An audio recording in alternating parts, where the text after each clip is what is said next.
Şafka tarifin yeniden bakılması bağlı onunla ani Moldova onu satın alır daha büyük bağıya. Çıkış olur o ani kompaniyada toplandı büyük borç satanların yönünde. Premier Enerji nasat eder kurma yeni payı 2,40 Energetika uğrunda ekspert Sergey Tafilat açıkladı. Hani regionda Moldova'da en ucuz pahalar Şafka'da bitki keret paha değişildi baba Mart ayında. В мае мы закупали большую частью молдавской ГРЭС, опять же, по 59,5. Еще процентов 15 нам давал. Bu ay Moldova GRES verir $59,9. Biraz daha pahalı. Hem Energa Atom verir bize Şafka $77. Satın almak pahası deydilendi yarıştırarak baba Mart ayının. Bundan kare büyür dolar kursu da baba Mart ayından kireist ayından o yükseldi. Da bu faktörler bağlı Şafkın pahalanmasından. С марта по июнь он опять же немного повысился, и вот эти вот факторы влияют на повышение тарифа.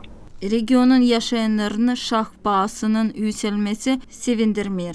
Крайне недовольны. Все родственники, все мои знакомые. Почему? А что быть довольным? Biz değiliz kayıl, hepsi benim kısımlarımda. Niçin? Niye sevinme? Bugünkü pahalara bakarak ben düşünüyorum hani bu değil doğru. Kaldırdılar pahaları petrol mallara şaf. Niye kışın ciz bilmiyorum. Энергия, отопление, то же самое. Зимой как будем жить, даже не знаю, что делать.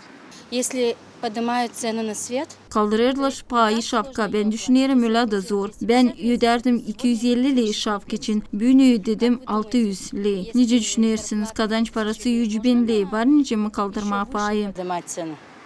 Если поднимут, у нас ничего и так не хватает.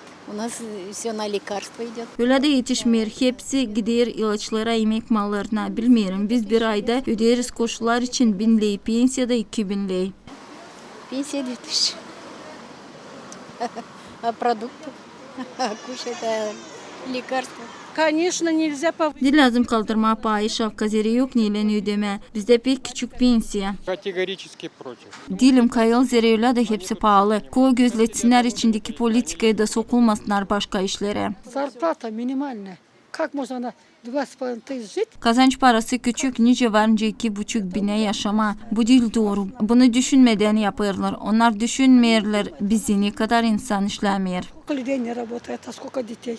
Это резко отрицательно. Pahalar hepsine zedelenir. Erlim şapka da kalkarsa hepsi gene pahalanacak. Yetişmir bir şey yapara. Nice nişanadı energetika uğrunda ekspert Sergey Tafilat bu getirecek ona hani pahalar başka lazımlı işlere de yükselecek. Da bu belli olacak insanlarda da. Естественно, что это неприятно, но, к сожалению, сейчас все дорожает и везде во всем мире. Частично это связано с восстановлением экономической деятельности. Halizden belli olacak hepsi şimdi pahalanır. Bütün dünyada biraz bu bağlı ekonomikanın durumunun Covid'den sonra. Elektroenerjiyi satın alan çok var ama satıcılar yetişmiyor. Onun için pahalar da zedelenir. Rusya'dan şafka almıyorlar, dağılırlar başkasından da bu durum belli olur bizde. Biz hepsini satın alırız. Поднимается цена. К сожалению, такая ситуация, и мы не живем где-то на отдельно взятом острове, и влияет это на нас. Мы все импортируем, все берем из-за рубежа, и, к сожалению, да, дорожает все в регионе.